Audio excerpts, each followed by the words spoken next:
नमस्कार, मायोपचार में आपका स्वागत है। मैं हूं डॉक्टर अर्चना निरोला। इस वीडियो के माध्यम से मैं आपको 2 महीने और उसके ऊपर की प्रेगनेंसी के गर्भपात के बारे में पूरी जानकारी देना चाहूँगी ताकि इस विषय से संबंधित आपको कोई गुमराह न कर सके।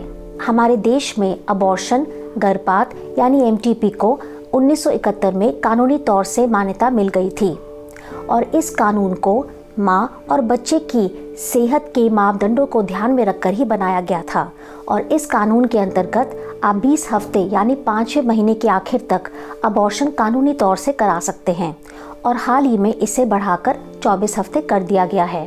अगर माँ को ब्लड प्रेशर की शिकायत है या शुगर की शिकायत है जो दवाइयों से कंट्रोल नहीं हो पा रही है, माँ को कोई दिल की बीमारी है या मानसिक संतुलन बिगड़ा हुआ है या फिर उन्हें मिर्गी के दौरे पड़ते हैं या फिर प्रेगनेंसी जो है वो रेप के कारण हुई है, बच्चे में कोई शारीरिक या मानसिक तौर से विकलांगता आने का डर है, इन परिस्थितियों में कानून अबॉर्शन कराने की इजाज़त देता है।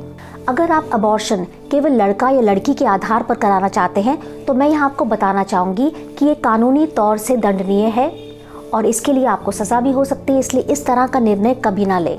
अब मैं आपको बताऊंगी कि 3D के माध्यम से ये वैक्यूम एस्पिरेशन या सक्शन इवैक्यूएशन कैसे की जाती है।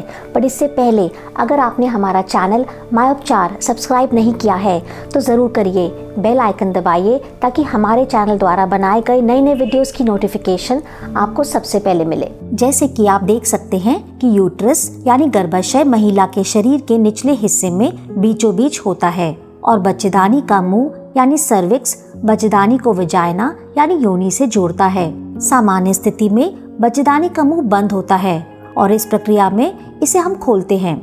सक्शन इवैक्यूएशन से पहले डॉक्टर आपको योनि मार्ग में रखने के लिए दवाई देते हैं जिससे बच्चेदानी का मुंह मुलायम हो जाए और आप ये दवा खा भी सकते हैं। इस प्रक्रिया के 4 से 6 घंटे पहले डॉक्टर आपको खाने पीने के लिए मना करते हैं। सक्शन इवैक्यूएशन करने के लिए आपको लेटा दिया जाता है और दोनों ही पैरों को स्टिरअप पर रखा जाता है।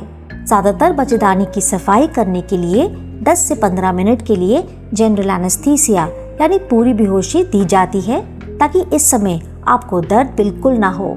इस दौरान डॉक्टर योनि में एक औजार डालते हैं और योनि मार्ग को चौड़ा कर देते हैं ताकि बच्चेदानी का मुंह यानी सर्विक्स दिख सके।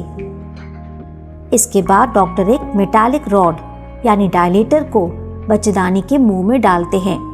एक एक करके ज्यादा मोटाई वाले रॉड डाले जाते हैं ताकि धीरे धीरे बच्चेदानी का मुंह 6 से 9 मिलीमीटर तक खुल जाए।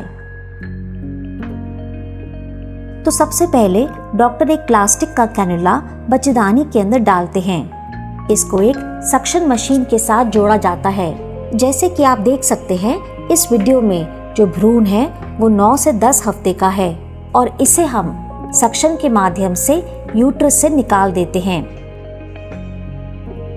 ये करने के बाद एक सर्जिकल औजार यानी क्यूरेट को डाला जाता है और बच्चेदानी की दीवार यानी परत को खुरच दिया जाता है ताकि अगर इस पर गर्भ के कुछ टुकड़े, ब्लड या टिश्यू लगा है तो उसे निकाला जाए और कुछ अंदर ना रह जाए ताकि भविष्य में महिला को कोई परेशानी, ब्लीडिंग या इन्फेक्शन हो। इस सर्जिकल प्रक्रिया को करने में केवल 15 से 20 मिनट का समय लगता है। कराने के बाद डॉक्टर आपको 3 से 4 घंटे अपनी देखरेख और निगरानी में रखते हैं। इसके पश्चात आप उसी दिन घर भी जा सकते हैं। घर जाकर आप आराम करें और हल्का खाना खाइए।